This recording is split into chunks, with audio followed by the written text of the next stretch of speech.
Bonjour mes frères et sœurs, ça fait très longtemps qu'on ne s'est pas parlé. Ça fait un bon moment que j'ai plus posté des vidéos.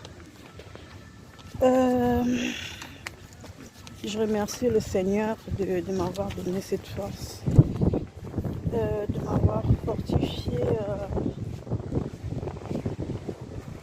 m'a donné la force maintenant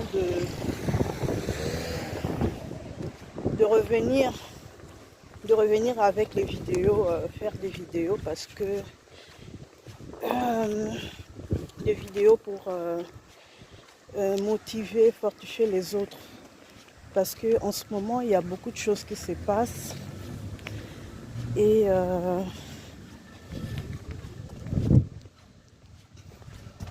il y a beaucoup, surtout beaucoup de chrétiens qui sont endormis.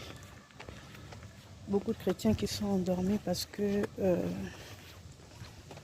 je vais commencer à le parler maintenant.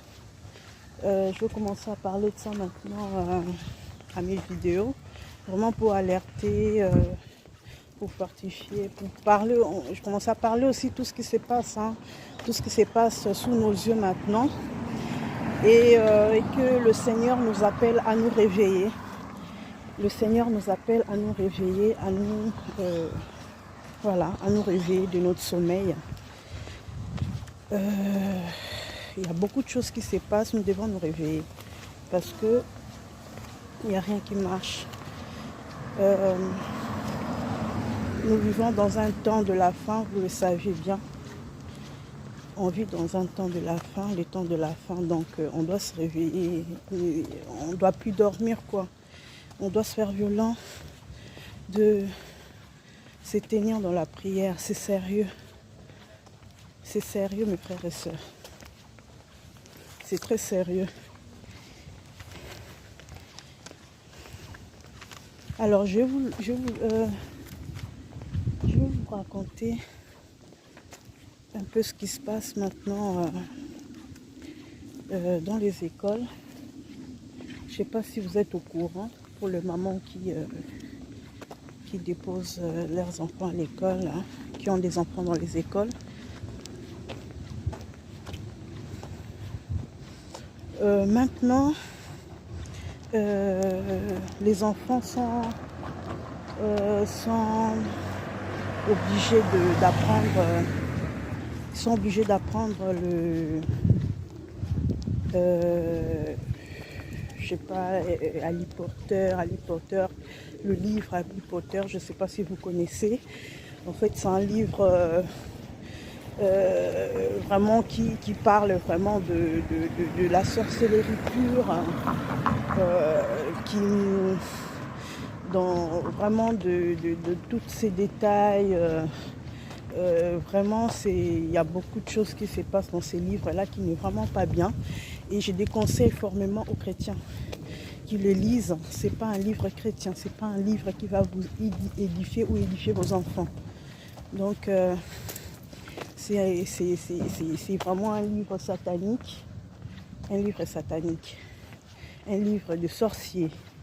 Et c'est ces livres-là qu'ils amènent qu'ils amènent maintenant dans les écoles pour que nos enfants les lisent. Et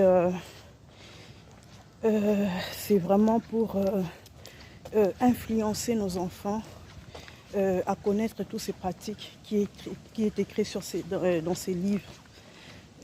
Voilà, qui est des pratiques contre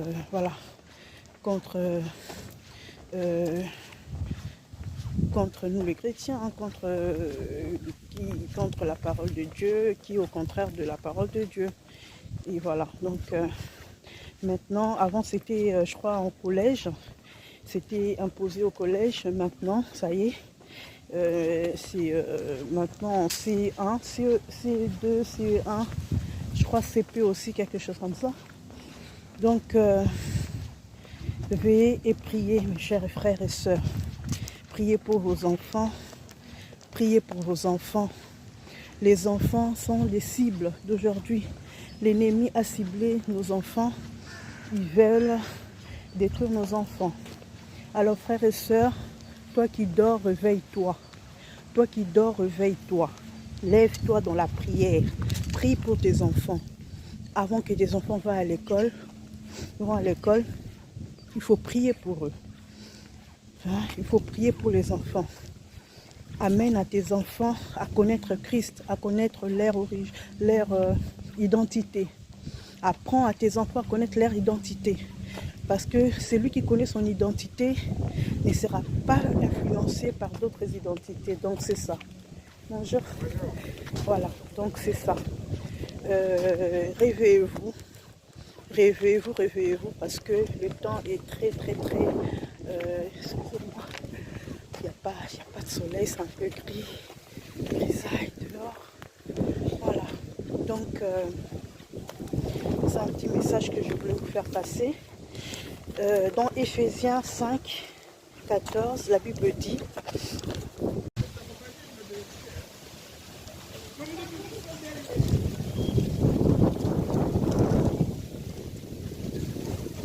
voilà, donc c'était coupé. Ouais, donc voilà. Prions sans cesse. Prions sans cesse. Le temps est vraiment très mauvais. Il fait un peu gris dehors. Voilà.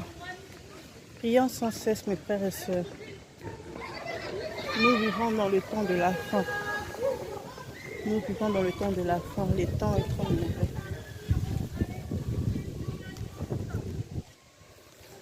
Cherchons Dieu comme nous n'avons jamais cherché. Aimons Dieu de tout notre cœur. Les temps, il y a beaucoup de choses qui s'est fait maintenant dans le monde des ténèbres contre nous. Contre nos enfants, nous devons nous lever. Il faut s'élever. Il faut s'élever dans la prière. C'est la prière que c'est notre arme. La prière, c'est notre âme. Je ne me rappelle plus de quel président, c'était un président français qui a dit qu'il a peur de... Il n'a pas peur de chrétiens, mais il a peur de chrétiens qui prient. Donc, le chrétien qui prie font vraiment la différence. Et l'ennemi n'a pas peur de toi si tu ne pries pas. Mais il a peur de celui qui s'élève dans la prière. Et celui qui est proche de Dieu. Et celui qui cherche Dieu réellement. Donc lève-toi ma soeur, lève-toi mon frère. Tu dois t'élever comme tu t'es jamais levé auparavant. Il faut chercher Dieu, il faut laisser toutes les distractions qui nous mettent en cours du chemin partout. Donc dans nos maisons, à la télé, les réseaux sociaux, tout ça c'est fait exprès, c'est fait pour qu'on n'ait pas le temps. On n'ait pas le temps de connaître notre Dieu, qu'on n'ait pas le temps de s'approcher à Dieu, qu'on n'ait pas le temps de prier. C'est ça. Après le travail, tu rentres, tu es fatigué, tu dois t'occuper des enfants, tu n'as plus le temps. Ben c'est ça, c'est fait exprès tout ça. Mais il faut s'élever, il faut t'organiser. Dieu, tu n'as pas besoin de donner, je sais pas, tu n'es pas obligé de prier 2 heures du temps, 3 heures du temps, si tu travailles. Mais le temps que tu vas donner à Dieu, peu importe que ça soit 20 minutes, 30 minutes par jour, mais que ça doit être un temps de qualité. Le temps où tu ne seras pas dérangé, le temps où tu vas être vraiment corps et âme dans la prière et tout. Voilà. Le temps de qualité. Dieu demande le temps de qualité. Dieu demande le temps de qualité. Peu importe le temps tu vas lui donner, mais que ça doit être un temps de qualité. Ça ne doit pas être un temps où il y a les dérangements derrière et tout. Donc il faut donner Dieu le temps de qualité. Où tu es en forme, ce n'est pas le temps où tu es le plus fatigué. C'est là que tu viens prendre ta Bible, où tu viens prier. Tu ne vas pas bien prier. Vraiment, Lévonne. Je vais encore faire d'autres vidéos où je vais expliquer ce qui se passe dans les écoles. Voilà. Donc, voilà. Merci aux abonnés, aux nouvelles abonnés qui se sont abonnés à ma chaîne. Voilà, ceux qui ne me connaissent pas, je suis Cynthia, servante de Dieu, j'aime Dieu de tout mon cœur, j'aime le Seigneur et je suis aussi entrepreneur, j'aime aussi l'entrepreneuriat, mais j'aime d'abord Dieu, j'aime d'abord Jésus, voilà, et je suis entrepreneur, voilà, donc plutôt dans le secteur de cosmétique et de la décoration intérieure. Voilà. Donc voilà. Que le Seigneur vous accompagne, vous fortifie. J'espère que cette vidéo va vous fortifier un peu, vous alerter et vous donner de la force de vous lever parce que, comme j'ai dit, nous vivons dans un temps, dans le temps de la fin, nous vivons dans le temps de la fin, réellement, sérieusement, et qu'il est temps de s'élever parce que, comme la Bible dit, nous ne savons pas les jours, nous ne connaissons pas les jours du Seigneur, nous ne savons pas les jours où il y aura l'enlèvement. L'enlèvement peut se faire à tout moment. À tout moment, il peut y avoir l'enlèvement, il peut se faire l'enlèvement peut y arriver. Donc, on doit être prêt. C'est à nous d'être prêts. C'est à nous d'être prêts. Et on est prêt dans la prière. On se prépare dans la prière, dans la méditation de la parole de Dieu. On doit se préparer. Voilà, donc... que le Seigneur vous bénisse. À bientôt.